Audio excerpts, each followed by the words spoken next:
Hello everyone, and welcome to another JavaScript Mastery video. This one is quite special. I prepared for you a full stack MERN application from start to finish. I initially planned on putting it as a paid course, but I later decided to release it completely free for you guys here on YouTube. So, to support this video, leave a like, comment, and subscribe. It shouldn't take more than a few seconds. Now, let me give you a quick demo. The app is called Memories, and it is a simple social media app that allows users to post interesting events that happened in their lives. Let's add a new post to test it out. Let's say that the creator is JavaScript Mastery, title is Learning the MERN Stack, description starting with the project, and we also added some tags and an image. Now we can click Submit. If we scroll down, as you can see, a new post was just added to the database. Now we can edit it by pressing the three dots on the top right. As you can see, our form got populated. We can also edit some different ones. There we have it. And we can also like posts. For example, I can leave a like here, or we can delete a post. So let's try to do that with this one. There we have it. This video is a part 1 of a 2-part series. Second and final video is coming in exactly 7 days. To make sure to be notified when the video comes out, make sure to subscribe and turn on the notifications. This app might seem simple, but it is a full-fledged CRUD application. That means that if you learn how to build this, you'll be able to build most complicated MERN applications out there. If you think about it, every app is a CRUD app in some way. CRUD stands for Create, Read, Update, and Delete. You can find this pattern everywhere. Building a blog, create posts, read them, and delete them. Building a social media network with users, create users, update user profiles, and delete users. Building a movie app, add your favorites, rate them, and delete them. You get the point. If you learn the concepts and the file structure of the project built in this video, you'll be able to build more complex projects by yourself. Without any further ado, let's dive into the code.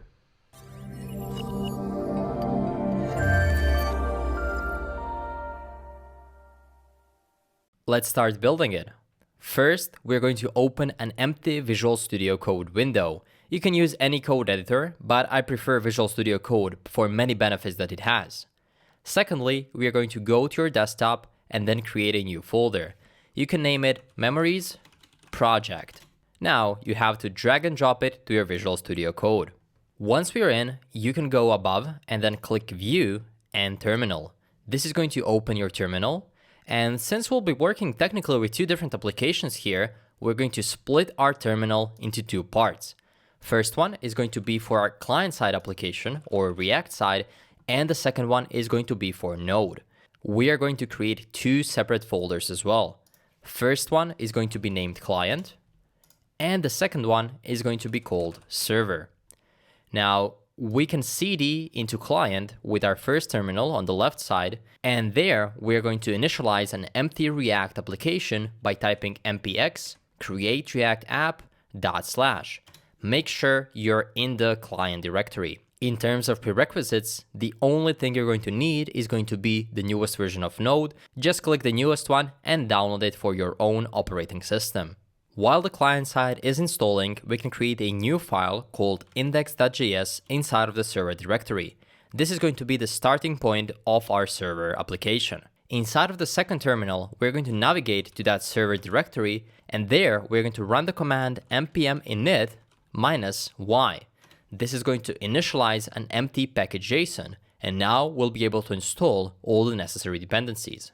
Dependencies that we need are going to be as follows. npm install, and we need body parser. This one is going to enable us to send post requests. Then we need course, which is going to enable cross-origin requests. Then we need express, of course. We're going to use express as a framework for creating the routing of our application. And then finally, mongoose. We're going to use mongoose to create models for our posts. And then finally, we need nodemon. We're going to use nodemon so that we don't have to manually reset the server every time we make a change. Instead, nodemon will be doing that for us. You can click enter, and this should install all of the necessary dependencies. While that is installing, we can go into index.js and import these dependencies. First of all, we have import express from express. Then we have import body parser from body minus parser. Import mongoose from mongoose. And finally, import course from course, just like that. Now, you might be confused. If you worked with backend so far, you know that the usual syntax looks like this. Const express is equal to require express. Thankfully, in newest versions of Node, we can use the import syntax, which is a lot more modern and a lot easier to use. The only thing we have to do to enable it is that we have to go into package.json, and there we need to add one line below the main index.js. In here, we have to say type, make sure everything is in double quoted strings. So type is equal to module, and then add a comma. That's it. While we are here, we are also going to delete this test script and add a start script. So start is equal to nodemon index.js. Now you can close your package.json, index.js, and wait until our client side is initialized. Then we'll be able to install all the necessary dependencies for the client side as well. React application is initialized. Let's take a look at what dependencies are we going to need. You can go ahead and type npm install, and we're going to need Axios. We're going to use Axios for making API requests. Secondly, we need Moment. Moment.js is a library for working with time and date. Then we're going to need React minus file minus base64. We'll use this to convert our images. And finally, we need Redux and Redux thunk. Redux thunk is used for asynchronous actions using Redux. With this one command, we're going to install all the necessary dependencies. While that is installing, we can go ahead and check what we have in our client folder. Inside of here, we have an src folder with a lot of things inside of it. We are not going to use all of these things, so I usually like to just delete the whole src folder and create a new one. After you do that, there's only one thing that we absolutely must have in our React application, and that is the index.js file. So you can go ahead and create that index.js. This is the file where we're going to connect our React application to index.html file. So import React from React, import React DOM from React minus DOM, and then also import app from /app. We don't yet have this component, but we're going to add it soon. And then we have React DOM.render. The first thing is the app component, and then the second thing is document.getElement by ID. And then we have to specify the string of root. With this line, we're connecting to the div with an ID of root. Great. Now we have to create that app.js file, app.js, and there we're going to have a simple functional component. So import React from React, const app is equal to a functional component, and there we're going to have a return. For now, let's just create a div, and inside of that div, we're going to have an h1, which is going to say app. And of course, we have to do export default app. With this, we should be ready to run our client side. Let's save it, and let's save the index as well. To run the application, we just simply have to say npm start. That's it. Great, we can see our app here, and if we go back, you can see compiled successfully. For now, we're going to close this terminal by typing Ctrl+C. We did that for a reason that first, we're going to set up our backend. We have more stuff that we need to set up there. We need to connect to the database, create a MongoDB cluster, set up the models, and also create some documents. So first of all, we're going to close our client altogether and collapse this, and then finally just go into the index.js of server. That's where we're going to spend the first part of this video in. Inside of here, what you need to do with every Express application is first initialize this app. So app is going to be equal to Express, and then you simply run it as a function. Now we can use all different methods on that app instance. First, let's do some general setup. We're going to say app.use, and then inside of there, we're going to say body parser.json. And now in here, we have to do limit is equal to 30 megabytes. I just did that because we're going to be sending some images, which can be large in size. And then we're going to say extended is equal to true, just like that. Now you can copy that line, paste it below, and we are also going to do body parser dot URL encoded and put the same thing as parameters. We're just setting up the body parser so that we can properly send our requests. Now we're also going to use that course, so we're going to say app.use and just put course in there and call it as a function.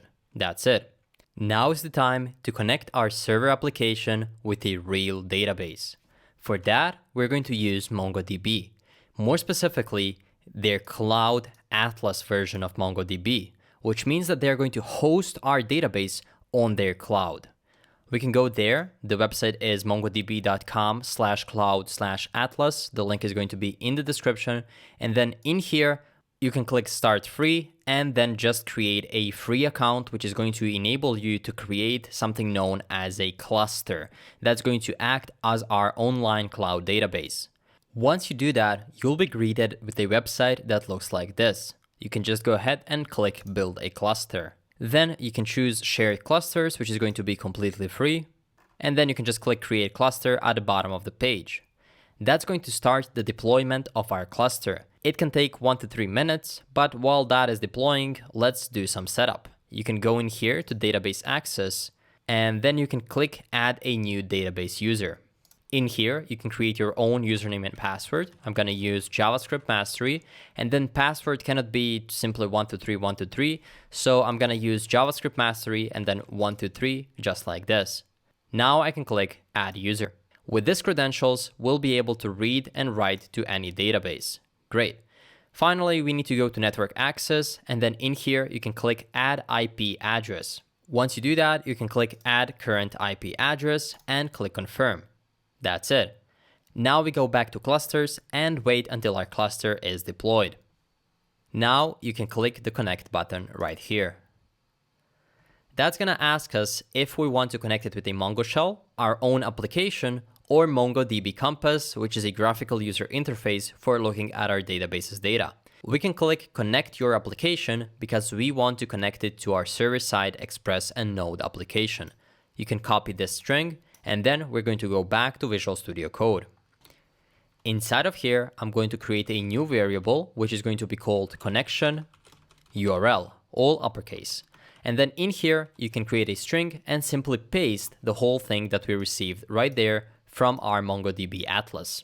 In here, you can enter your username and password. Make sure to delete these arrows as well. So mine was JavaScript Mastery. And then the password was JavaScript Mastery 123. You can enter your own credentials. That's it. Of course, in real applications, your credentials should be secured, so we cannot simply put them in here. Later on in our video, before the deployment of the whole application, we're going to create environmental variables, and then we're going to store that connection URL right there. The second thing we need is going to be port. So const port is equal to process.env.port. For now, we're going to use the 5000, but later on, once we push this to Heroku, Heroku is automatically going to populate environmental variable called port. Finally, we use our mongoose to connect to our database. Mongoose.connect. It is a function that accepts two different parameters. First one is going to be the connection URL, and the second one is an object with all the options. We're going to use two different options. First one is going to be use new URL parser, which we're going to set up to true. And the second one is going to be use unified topology, which we're also going to set up to true. These are not required, but if you don't set them up, we're going to get some errors in the console, or rather warnings. So let's just have it for simplicity purposes. Now we're not going to end this sentence right there. We're going to chain a .then because this returns a promise. So in here, we're going to have a .then, and also we're going to have a .catch just below. Now, what do we want to do if our connection is successful? Well, then we want to call our app, and then on it, we want to do app.listen. Listen accepts two parameters. The first one is the port, which we just created right there. And the second one is a callback function, which is going to be ran once our application successfully listens. That's going to be a simple console log, which is going to be a template string, and is going to say server running on port. And now we can use template strings to say port. This needs to be all capitalized. That's going to say server running on port 5000. Great. And finally, if the connection to the database is not successful, we're going to have an error there, and we are simply going to console log error.message. That's it.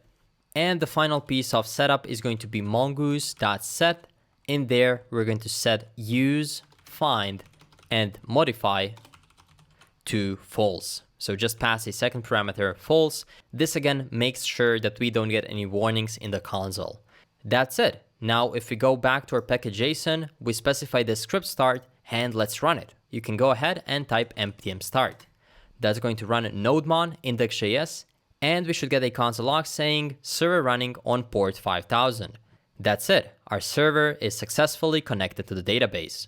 And now that we are connected to the database, we can start creating routes for our backend application. To do that, we are going to create a new folder inside of the server, which is going to be called routes. Inside of the routes, we are going to create a file called posts.js. Inside of there, we're going to add all the routes that have to do something with posts, posts being that cars that you saw previously. To do that, we have to import express from express, and we also have to set up our router.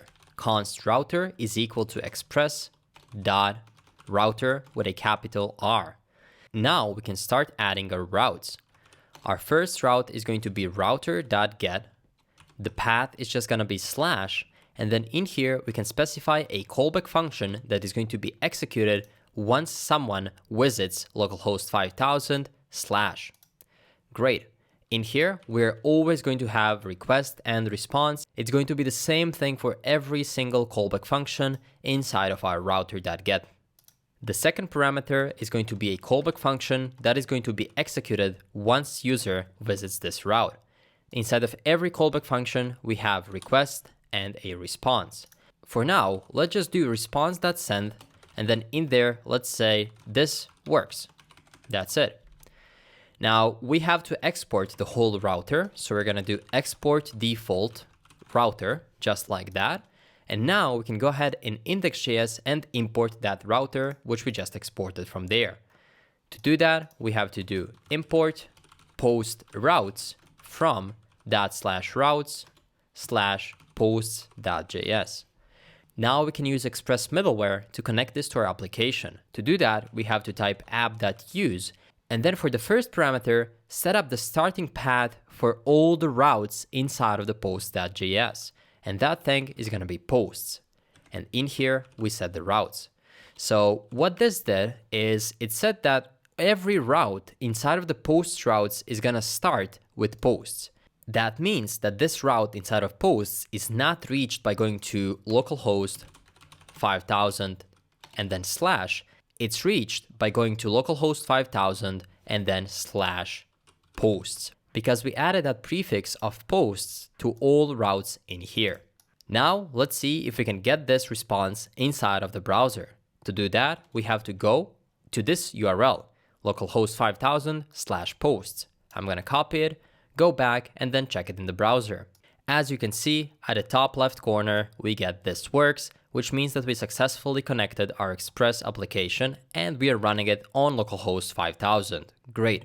Before we move any further with the functionality, we're going to set up an amazing folder structure for all the backend applications.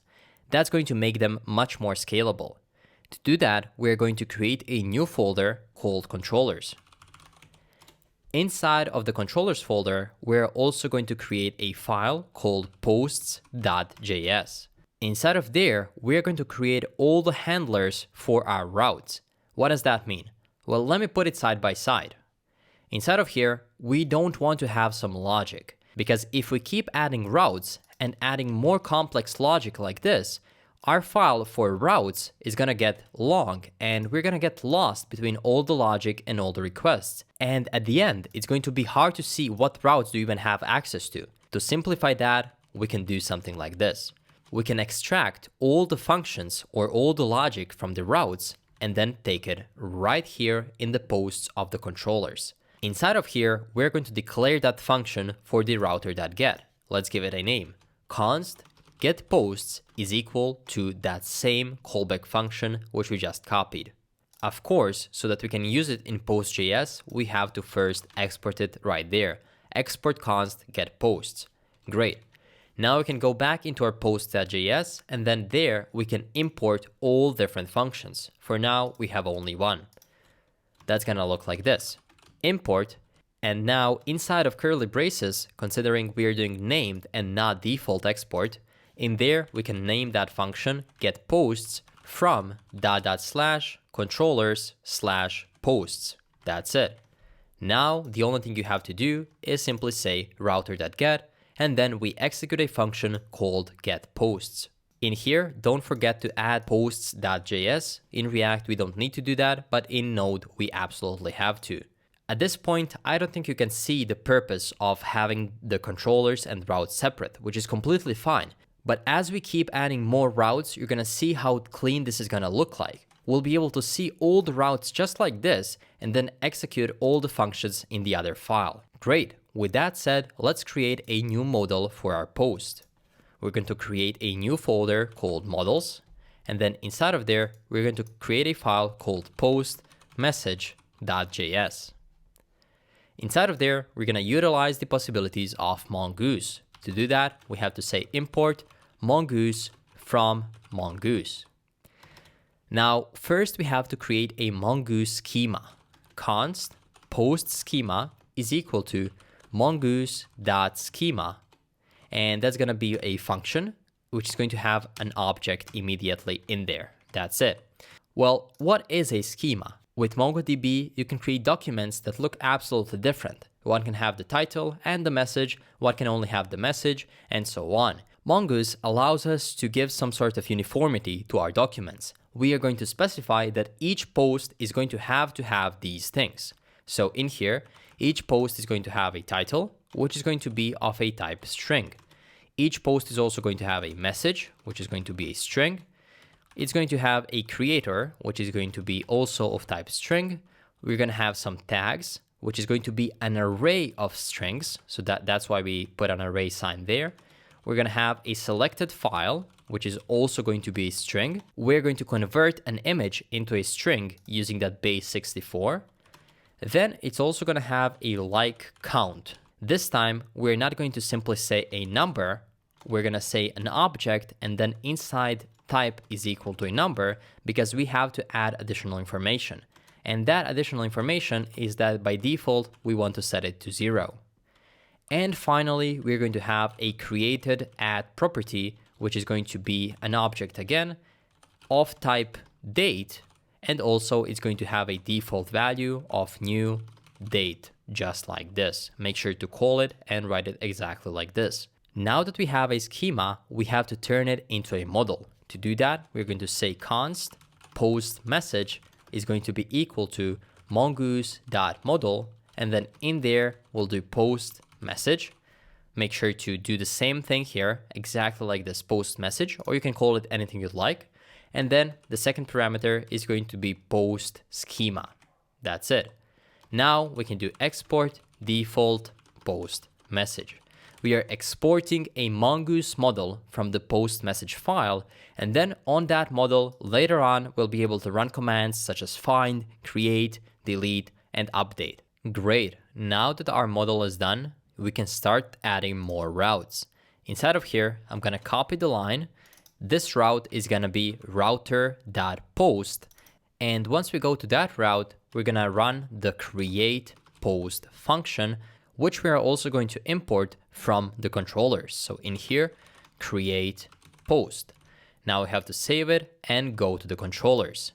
In here, we're going to say export const create post.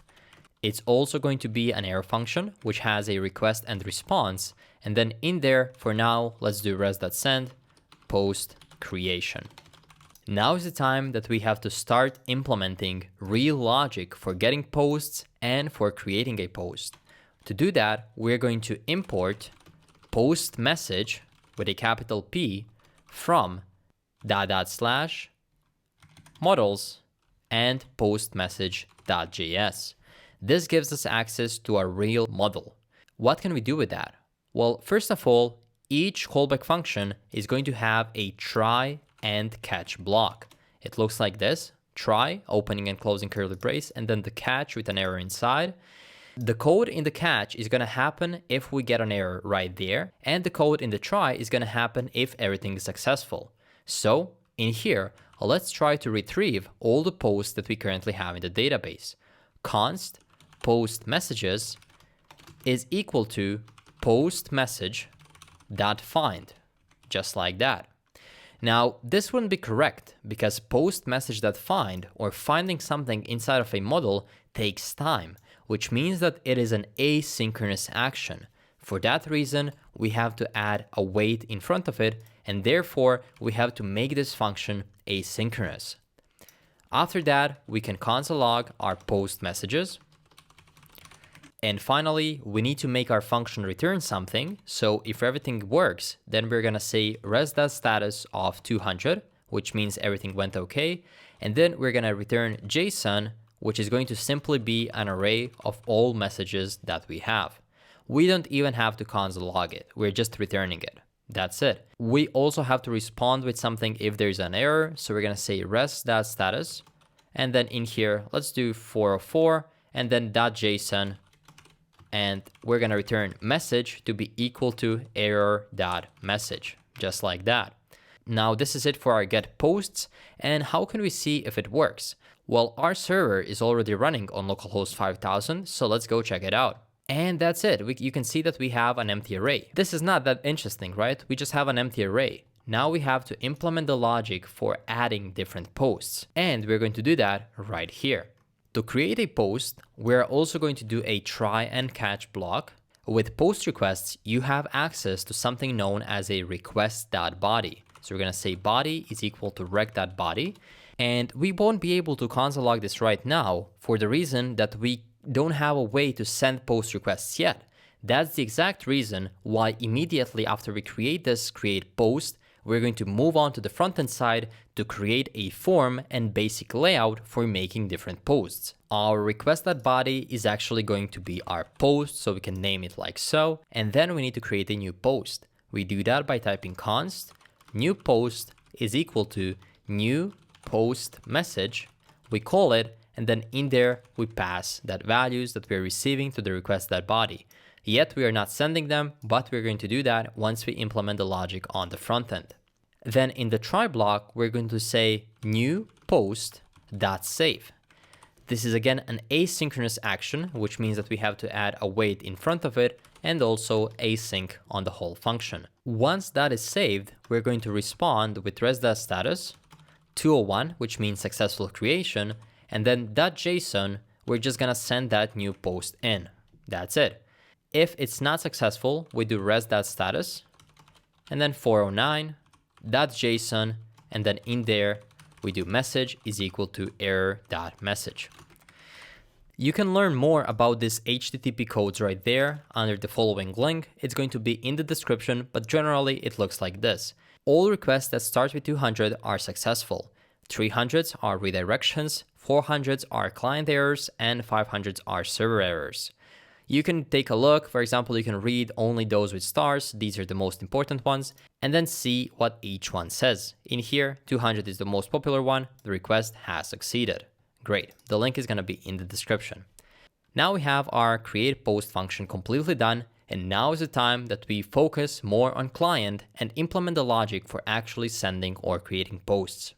Moving to the client side, we are now going to create a whole skeleton for the front-end application. There is one thing that I forgot to tell you to install at the beginning, and that is npm install add material -ui and then /core. This is going to be the UI kit we'll be using. Material UI is really popular when working with React because it allows you to create nice looking applications without a lot of styling. While that is installing, let's create our components folder. Inside of there, we're going to have two folders. One is going to be called posts, and the other one is going to be called form. Inside of the form, we're going to create a form.js file, which is going to be our form component. Inside of the posts, we're going to create posts.js file, which is going to be the component for the posts. Each one of these is also going to have its own styles.js, We'll be using Materials UI way of styling. Yeah, it's CSS in JS, but it's not that awful. You're gonna see it soon. And then again, styles.js in the posts. That's where we have folders. The last thing we have to do is create one more folder, which is going to be inside of the posts folder, and that name is gonna be post. Inside of there, we're also going to create just one thing, which is going to be post.js file, and also styles.js. This is the folder structure that works really well in medium to large level applications. You can see everything is nicely put inside of the folders. We have the styles there. And if only one component uses some other component, like only posts uses post, then that post component is going to be inside of there. Maybe it doesn't make a lot of sense right now because we just added a lot of files but not a lot of code, but it's going to make more sense once we actually start writing code. Great, now that we have the structure of our application, let's actually start with app.js. First of all, I'm going to run the application again by typing npm start, and now we can use Material UI components. So first of all, at the top, I'm going to import all the components we're going to use in this app.js file. All components start with a capital letter, and these are going to be container, app bar, typography, grow, and grid. And we're going to import them from add material UI and then /core. Great. Inside of here, let's start with basic structure. I'm going to delete this div and create a container that's going to make sure to just center everything. Inside of there, I'm going to put the property called max width equal to LG, which is large. And then inside of there, first thing that we have is going to be the app bar. App bar is going to have a position of static and also a color of inherit. Inside of the app bar, we are going to have a typography. Typography in Material UI basically stands for any textual element like H2, paragraphs, or really anything, but it gives it a nice looking font. So in there, we can see variant is going to be equal to H2, and we're also going to have a line equal to center. In there, we can put the title of our application. In our case, that's gonna be memories. And this is supposed to be variant, just like that. And then we're going to have our image. So image, in there, we're going to have an src, which is going to say memories.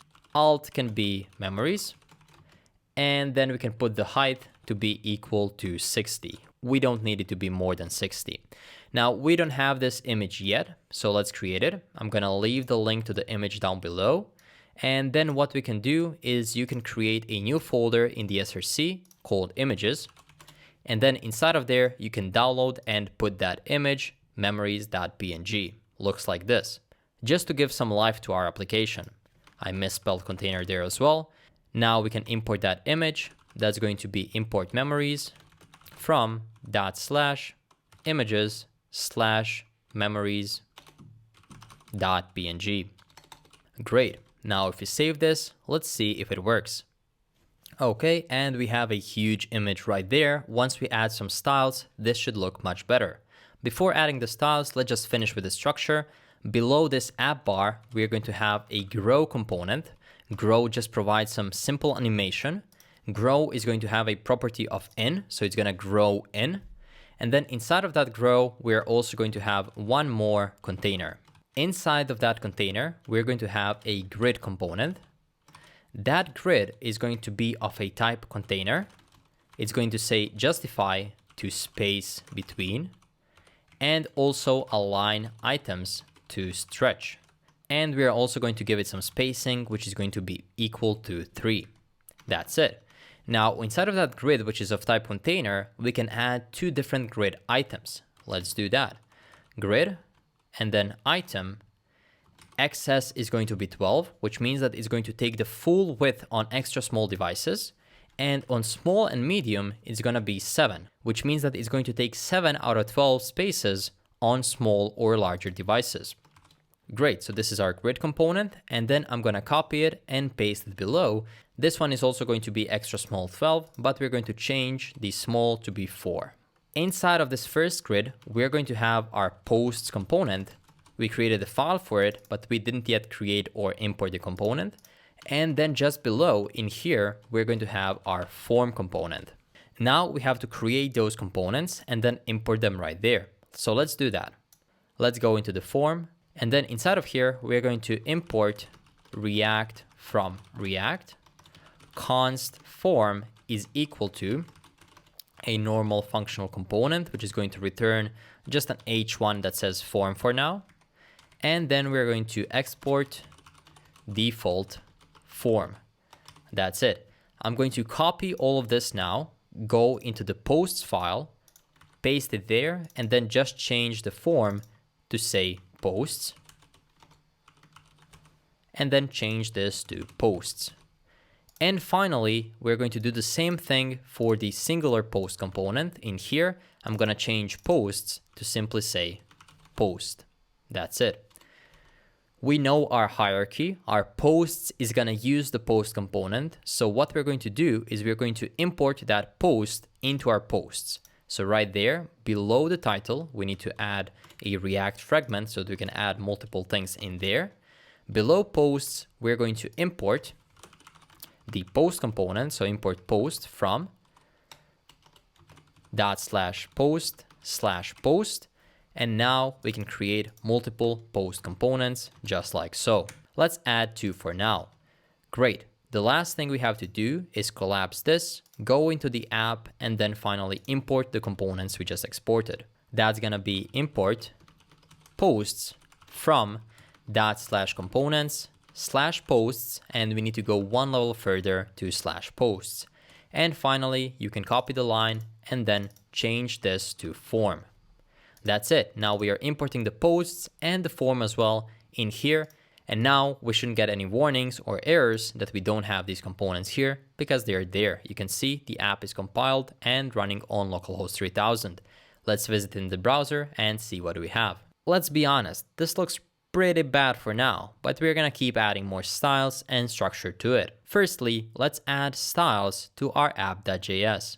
Here is how we can properly add styles to a Material UI application. Inside of the src folder, we are also going to create a styles.js file. In here, we need to import make styles from add Material UI core and then /styles. Make sure to import it not as a default import, but as a named import instead of curly braces. And then below, we do export default. We call that make styles. And now inside of there, we put a callback function, which immediately returns an object. This video is about creating a MERN stack application, connecting it to the database, connecting the server to the front end, and everything else that we still have to do. For that reason, you're not going to have to type the styles. I'm going to leave all the files for the styles down in the description and you'll be able to copy them. So let's start with this one. You're going to have these styles. Make sure to copy these from the description, save it, and then go back to the app.js. In here, we have to say import use styles from /styles. And the last thing we have to do is say const classes is equal to use styles and call it just like so. So this is going to be the process for all different components. Again, we're just going to copy and paste it and you don't have to worry about styles. The only thing you have to do is actually add them in here. So let's start with the app bar first. In here, let's do class name is equal to classes.appbar. So the same we called it right here. Great. Then we have to add the classes for the image. So class name is equal to classes.image. And then finally, class name is equal to classes.heading right here. And I just noticed that I have a typo here. This should be height spelled like so. Great. Now if we go back to our application, let's see how it looks like. As you can see, this is much better. Now let's add the styles for all the other components, meaning posts, post, and the form.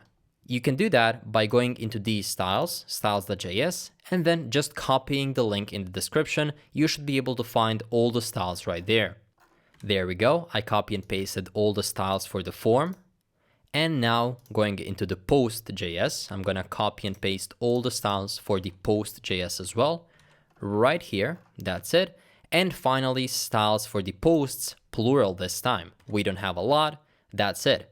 After you copy and pasted all these styles, the last thing that you have to do is copy the same two lines. That's this thing here. We have to copy the import use styles, and we also have to copy const classes is equal to use styles. So you can hold Alt or Option and then copy this line and then keep copying this line. Then you can press Ctrl C or Command C to copy both lines, and let's add the same thing to all these files. That's gonna be import that, and then finally drag and drop it here. Same thing goes for the post. Inside of here, you paste it, import goes at the top, and then we have const classes so that we'll be able to use the classes. And the last thing is in the posts. In here, we also have to import the use styles and then finally use that classes. Great. With this, all the classes are now imported, and then we'll keep adding the JSX, and the only thing you'll have to do is say to something, for example, class name is equal to classes.something. That's it. We simplified your process there. Because this video is long enough, even without adding the styles, we have to focus on things that really matter, connecting this to the backend and connecting it to the database. Now, let's start implementing the calls to the API. We're gonna close this, collapse it, go to client, and then in the client, we're going to create a new folder called API. Inside of the API, we're going to have an index.js file. And inside of there, we're going to import Axios from Axios. We're going to use it to make API calls. In here, we have to specify our URL, and that URL is going to be a string that's going to say HTTP, and then localhost 5000/posts, as we discussed on the backend side. So this is the URL pointing to our backend route. And now in here, we can create a function called fetchPosts, which is going to be equal to an arrow function that's simply going to make an Axios.get call to our URL. As you remember, localhost 5000/posts simply returns all the posts that we currently have in the database. Now, we're not going to use it in this file, but rather we're going to export that function. Now we have to focus on adding Redux capabilities, because all actions towards our backend are going to be done using Redux. We need to dispatch those actions. To do that, we have to add some boilerplate code, meaning we do have to create a few files and folders, but later on bigger applications, this is going to be extremely great because of the scalability. And I agree, to implement Redux, you have to add a lot of files and folders, but it's going to be great in the long run because it makes our application scalable. And that means that as our application grows, we'll be able to use that same old consistency Redux offers us without any trouble. Great. So to do that, we're first going to create a folder called Actions and a folder called Reducers. Inside of Actions, we're going to create a file called posts.js, and we're going to do the same thing for Reducers. Inside of the Reducers, we are also going to have an index.js file, and this also seems like a good starting point. Now that that is set up, we can go to our index.js file, and this is the place where we are going to initialize Redux. What are some of the things that we need? Well, let's start. Import provider from React Redux. Provider is going to keep track of that store, which is that global state, and that allows us to access that store from anywhere inside of the app. We don't have to be exactly in a parent component or in a child component. We can access that state from anywhere. Then we're going to import, create store, apply middleware, and also compose from Redux. Finally, we need to import thunk from Redux minus thunk. That's it. Now let's set it up. To set Redux, we first have to create store. So that's going to be const store is equal to create store. Create store takes in two different things. First, we have the reducers, which we didn't define yet. As you can see, they are red. We need to define the reducers. And the second thing is going to be compose, which is a function. And then in there, we put apply middleware. And then in there, we pass thunk, as you can see. And looks like I misspelled compose at the top. Great. So the only thing we have to do right now is import reducers. We are going to import reducers from /reducers. That means that we also have to go ahead in reducers index.js to export them. Inside of here, we're going to use something known as combine reducers from Redux.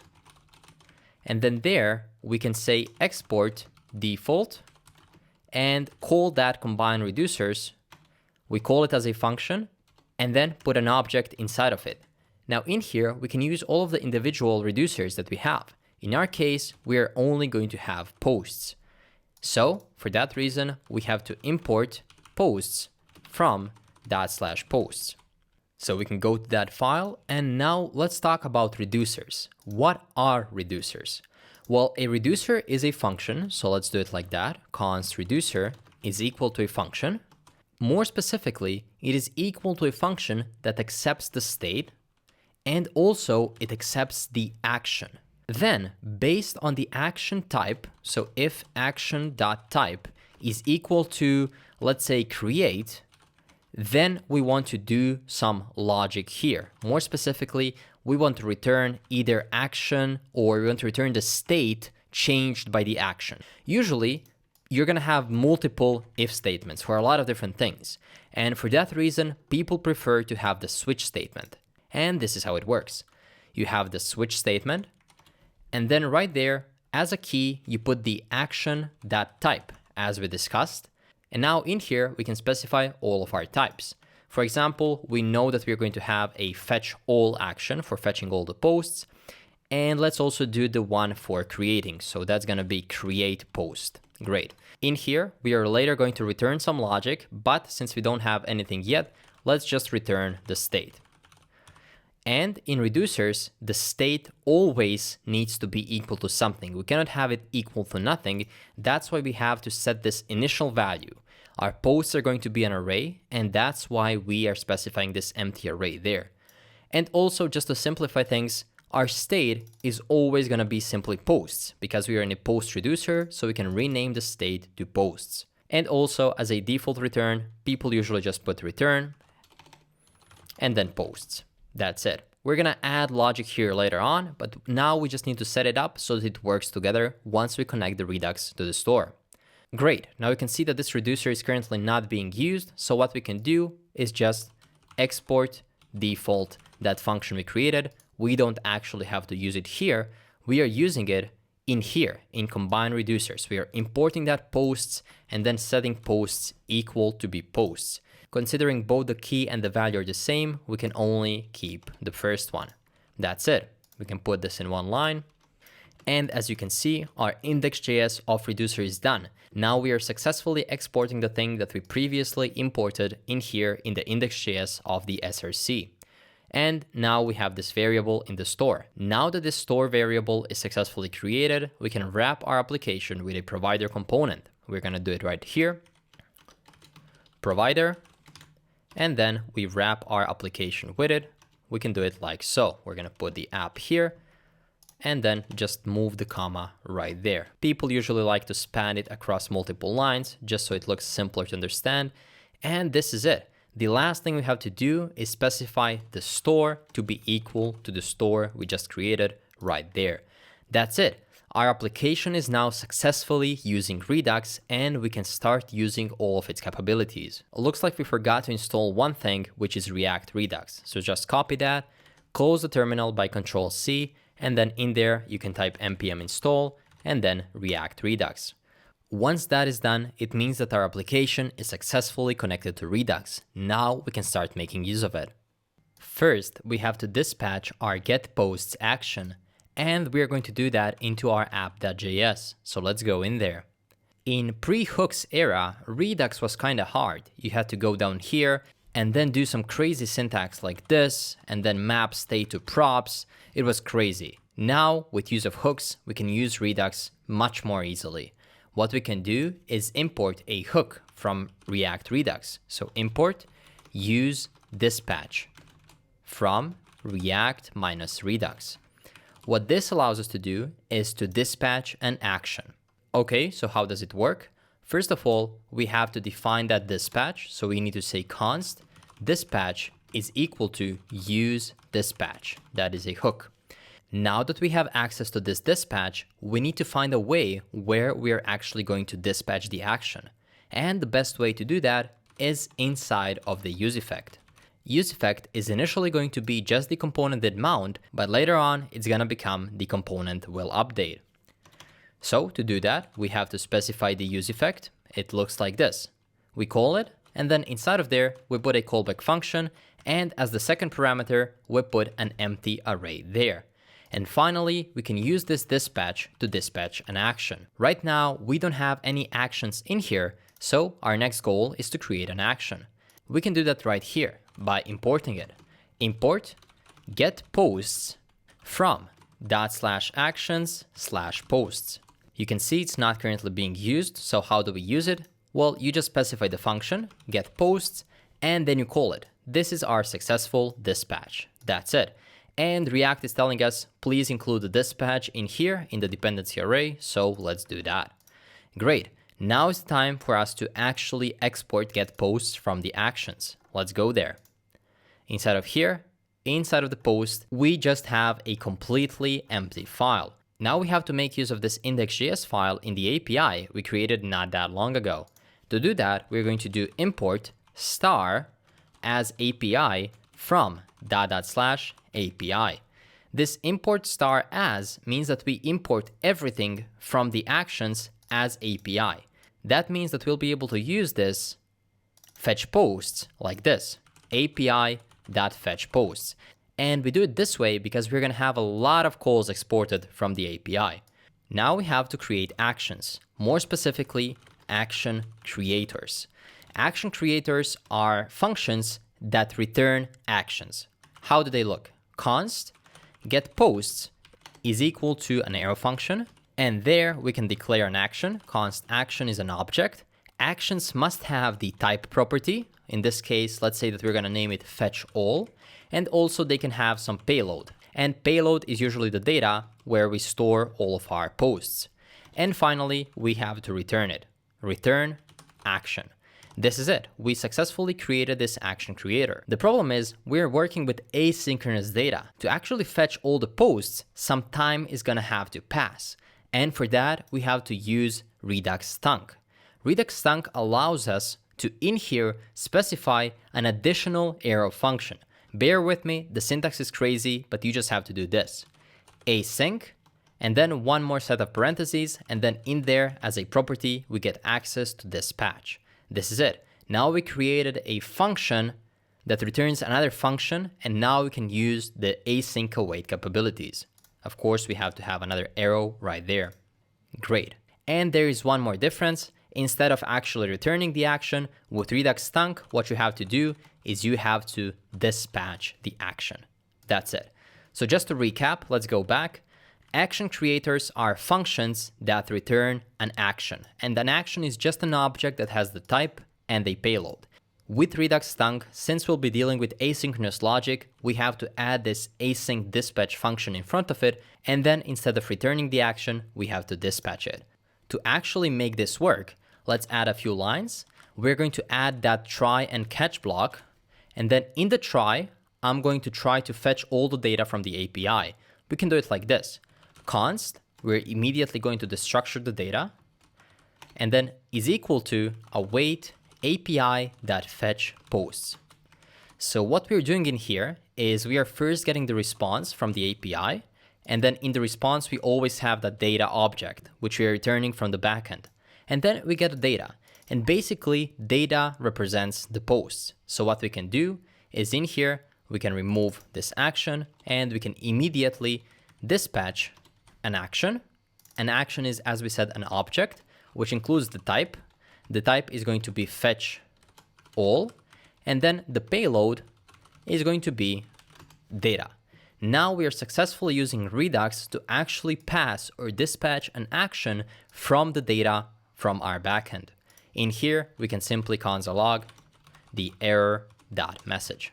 And if you remember, we actually imported this action, which means that we have to export it. So export const get posts. That's it. As soon as this action gets dispatched, and we're doing that from here, we immediately go to the posts reducer, and there we have to handle the logic of fetching all posts.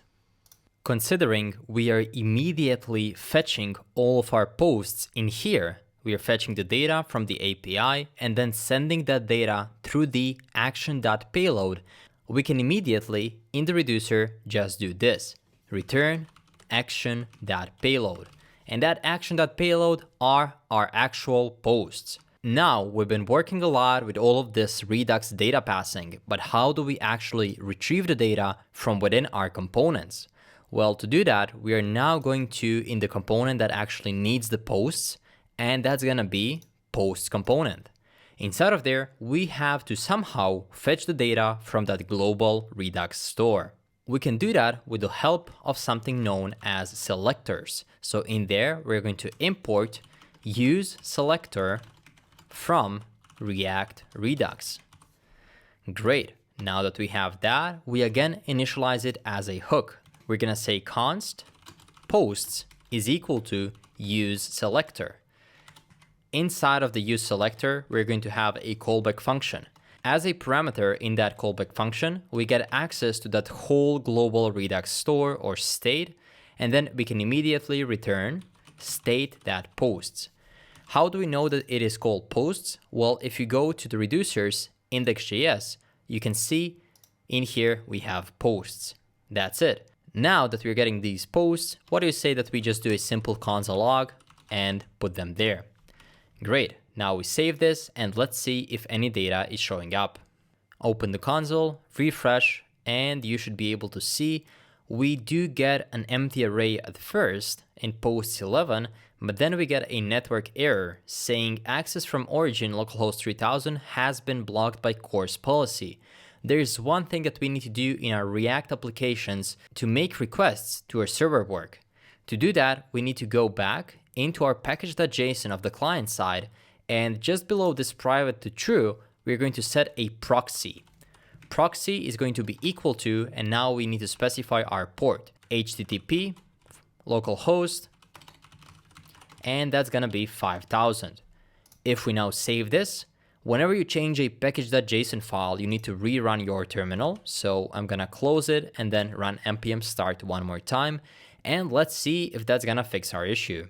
After I spent some time debugging, I found that the thing that we added, the proxy, that was absolutely necessary, but that wasn't the fix to our issue.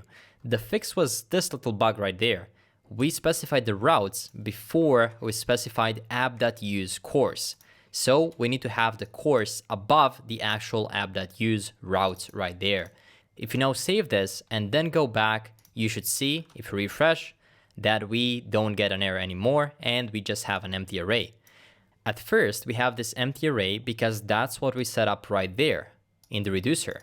But later on, once we make a request, then we get a new empty array, and that's after the data has been fetched. The data has been successfully fetched, but still it's an empty array. That means that the GET request works, and now is the time to implement the form so that we can make a post request to our database and actually add new posts. Let's start by adding the JSX to our form. First of all, we have to import all the components we're gonna use. That's gonna be text field, button, typography, and paper. And all of that is coming from add material UI /core. Now let's create our form. Inside of here, we are going to create a paper. Paper is like a div that has whitish background. In there, we are going to add a class name, which is going to be equal to classes.paper. Remember, we imported all the classes so that we don't have to create them now. Inside of there, we're going to have a form. Form is going to have autocomplete set to off. Then we can add no validate.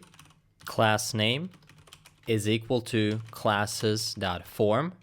And then finally, we have the onSubmit, which is going to say handle submit, just like that. A long line, but we have everything that we need. And that handle submit is going to be the handler function, so we can create it right now. Handle submit is going to be equal to an arrow function. And then later on, we're gonna add what we need inside of there. Great. Moving on to what we have inside of the form. Inside of the form, first thing that we're gonna have is going to be a typography. More specifically, we're gonna use a variant of h6. And then inside of there, we can say creating a memory, because all our posts are indeed memories. Below that, we are going to have a text field. Text field is a self-closing tag. And then first text field is going to be about who is creating a post. So we're going to say name is equal to creator. Then variant is going to be outlined. Label is going to be creator with a capital C. Then what else do we have? We're going to make it a full width. So full width, just like so. And then finally, we can add a few more properties. That's going to be value and the onChange, two of the most important things.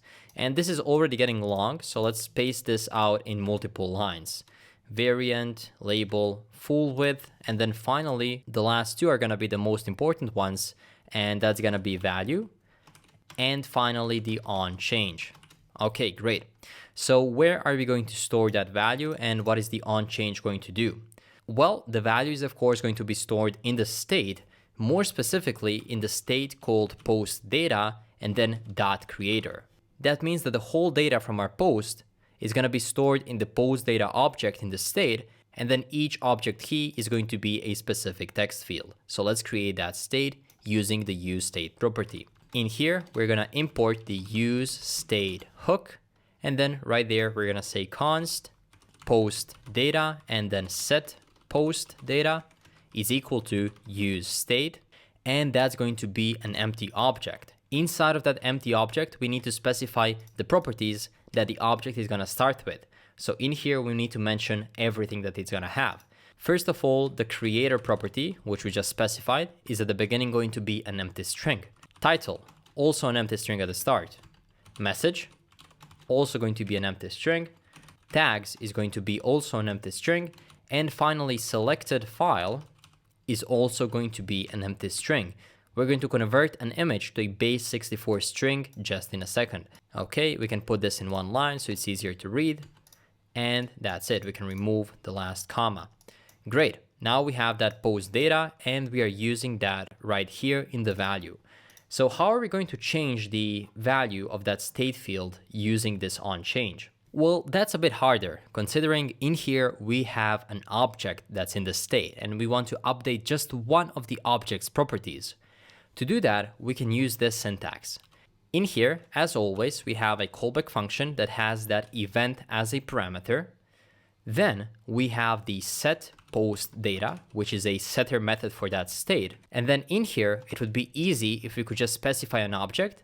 And then in this case, say creator, and then creator is equal to e.target.value, right? That would be okay. That wouldn't be all that complicated.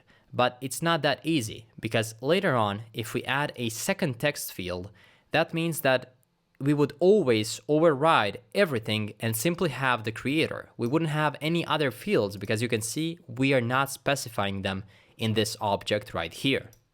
To fix that, what we actually have to do is first spread the post data. So that's ... post data, and then we have the creator right there. That means that in every text field, if we do the same thing but only change the last property, that means that all the data is going to persist while changing only the specific property of that specific text field. That's it. A bit harder, but a great lesson to learn. Whenever I come across a piece of syntax that is a bit lengthier, such as this one, I copy it and then go to the website called mem.dev. In here, I can log in and it's going to allow me to train on that same syntax. In here, I can just click create a card and paste that snippet right there. In this case, I just want to learn this thing. That's the hardest thing. That's the thing that we have to spread and then use the creator. We can set the text highlighting to JavaScript, and I can say I just learned how to set the state using an object. Now it allows me to train. It's gonna keep asking me to do the same thing until I'm 100% sure that I can replicate this always and it's completely ingrained in my memory. I know that I need to spread it, post data, and then finally I have to do creator is equal to e.target.value.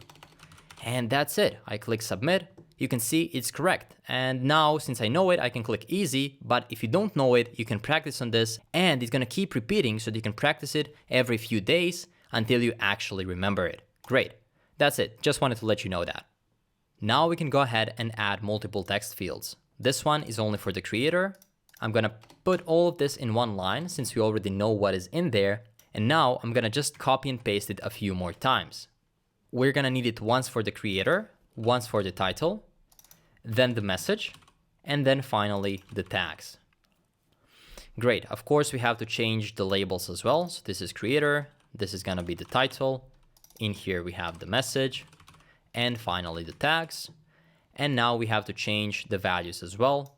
This thing here is gonna be a title, therefore title is also gonna be here. In here and in here we have the message. And finally in here and in here we have the tags. That's it. We now have 4 text fields. Now let's do the most important thing. We're gonna create a div. That div is going to have a class name of classes.fileInput. And then inside of there, we have to use that package we installed at the start. It's called FileBase. So at the top of our file, we're gonna import FileBase from react-file-base64. And now we can use it as a component, FileBase. And we have to specify a lot of properties in there. So first of all, the type is going to be equal to the file. Multiple is gonna be set to false. We only need 1. And then onDone function is going to be set to a callback function where in here we do one destructuring, we get that base 64 thing, and then in here we need to return, or rather set post data, and then we have an object. In there we spread the post data, and finally set the selected file to be equal to this base 64 we are receiving from here. That's it. We can also put this in one line right now. That's it. We now have all the inputs. We are missing only one thing, and these are going to be the buttons. So first button right there. The button is going to have a class name of classes.buttonSubmit. It's also going to have a variant of contained, color of primary, size of large, type of submit, and then finally it's going to have a full width property, and the button itself is gonna say submit. You can see we have so many props in here, so many, but usually if you don't have this, you would have to have 100 lines of CSS for that nice looking button. With Material UI, we just pass props and that's it. We need one more button to clear the form. For that, we're gonna copy this one. Simply remove the class name. We don't need it here. The variant should be contained in both cases, not container, contained. Color is gonna be secondary here. Size is gonna be small. And then in here, we're going to have an onClick function rather than type submit. So onClick is going to be equal to clear. That's gonna be a callback function to clear it. And in here, we can also say clear. Great. Now, as we did with the handle submit, let's create that clear so that we don't have any errors. There we go, and save it. Now, if we go back to the browser, we should see a nice looking form. And we have a nice looking form, but it's not perfect. These inputs should be stretching and have some margin. So let's see what went wrong there. In here, what we needed to do is have multiple classes here. So we need to make it a template string. And the first class is going to be classes.root to actually provide that padding and margin. And the second one is going to be classes.form. That should fix the issue. Let's see if it works. Save it and then go back. As you can see, now we have those margins. And the last thing would be, in here we have full width value, but we need to separate these words, of course. So if you do it like this and go back, that's it. We finally have a nice looking form. And now that we make a post request, we are going to be able to add a new post into our database connected to our server. Now let's add the API request and the action for the post request. First, let's go to the API, and then in here, we're gonna do export const create post. In here, we're gonna have a callback function. This one is going to take in one parameter, and that parameter is going to be the entire post. After we get the post, we can say axios.post. First, we have to specify the URL, and then we have to specify the data we are sending. Of course, in this case, the data we are sending is gonna be the whole new post. Now that we are exporting this, we can go back to actions. Inside of the actions, let's create it. Export const create post is going to be equal to the same thing, an arrow function, which then returns another arrow function with a dispatch right there that comes from Redux Stunk. And finally, we're gonna do a try catch block inside of there. Try catch. Inside of the try, we need to get that data. So that's gonna be const. We destructure the data from the response, and that is equal to await API.createPost. This is basically making an API request, a post API request to our backend server, and we are sending a post right there.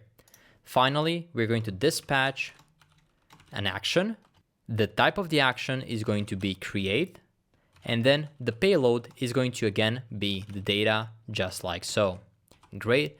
In here we have the post, and the post we're receiving it, if you remember, through here. So in here we're gonna say post. Great. And finally, if this is not successful, we are simply gonna console log the error, just like so. Now, if you remember correctly, we have to dispatch that action. To do that, we can go into the form, and then in here, we can import that use dispatch from React Redux. Import use dispatch from React-Redux, just like this. Great. We have to use it right there. Const dispatch is equal to use dispatch. And now this allows us to actually dispatch actions. The question is, where do we want to dispatch it? Well, of course, on the handle submit. Once the user submits, we want to send over a post request with all the data that user typed in. First of all, we always have to say event.prevent-default, not to get the refresh in the browser. And then in there, we're going to dispatch an action. So dispatch, this time it's going to be create post. And now inside of there, we're going to pass all the data from our state, post data.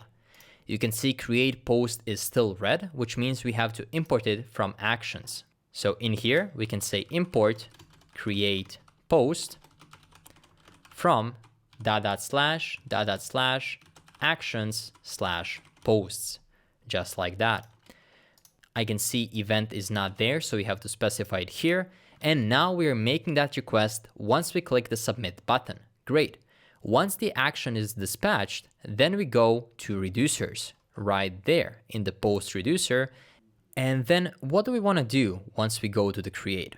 Well, we have to send over an array. Of course, we have an array of posts.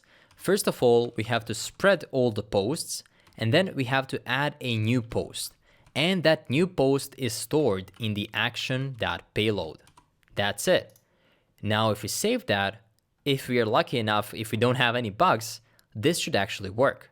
Let's go back to our form. Let's try creating our first memory. Inside of here, I'm going to put creator as JS Mastery.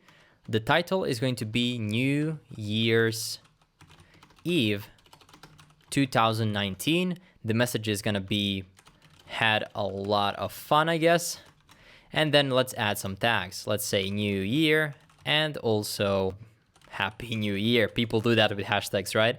Great. Now we have to choose a file. Okay, I prepared a nice looking fireworks there. Let's save it. And now let's click submit and hope for the best. As you can see, something happened and we got an array back. Array that has one file in it. That seems great. Of course, we're not seeing anything yet because our posts and post is not displaying anything. But if we go back to our cluster and then in here, you can go back to Atlas and then click collections. If you go into collections, you can see the data that is actually in the database. In here, we have post messages, and would you look at that? That definitely looks like the object or the memory we just created, which means we, right now at this point, successfully created a full stack MERN application. First, our React application, more specifically the form right there, sent a post request to our backend application.